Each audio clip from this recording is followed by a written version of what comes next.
barta YouTube-kan ku leenahay ee Yool TV oo alaaba kala socotaan barnaamijyo kala duwan galabta barnaamijka waxay noogu martay aan nin dhalinyaro ah idinka degdegmayo wuxuu idin sido isaga sugan sharaxaya isaga sugan sheegaya ku soo dhaw walaalo magaca ku bilaabay aad bad mahadsantahay magacaygu waa Maxamed Awil Maxamed oo ku magac dheer MCM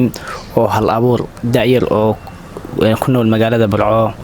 halkan waxaan idinkula wadaagayaa gabay ereyada kamid ah gabaygu sida buu ku bilaabaya indhaweyta maansadasha iyo xaraf raaceeda sharciga guyaal kuma anshaacin shucuurtayde tudacaashi banuhu meelso ka weeye shamsadoo kulul dhididkoo shax yidhi maansadayda shaaca ma ka qaaday sharax hortii muusoo 5 sannaad u dhaarmartay shuruucda Somaliland shay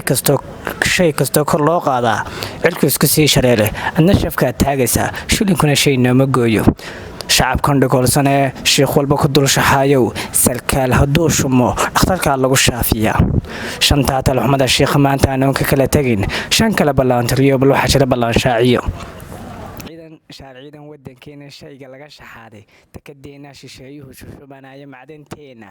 mashaariicdan iyadoon sharciga la horkeenin la shaambadeenayo shantaas sheekh talxumada maanta aan ka kala tagin shan kala ballaantiriyo bal waxa jira ballaanshaciyo aad u mahadsantahay walaalyaal kaas wuxuu ahaa Maxamed Yare oo ku magac dheer MCM oo gabay kulli waxyaabo fara badan taabanaya gabaygaas wuxuu ku saabsan yahay madaxweynaha haatan talada haya madaxweyne Muuse Biixi Cabdi aad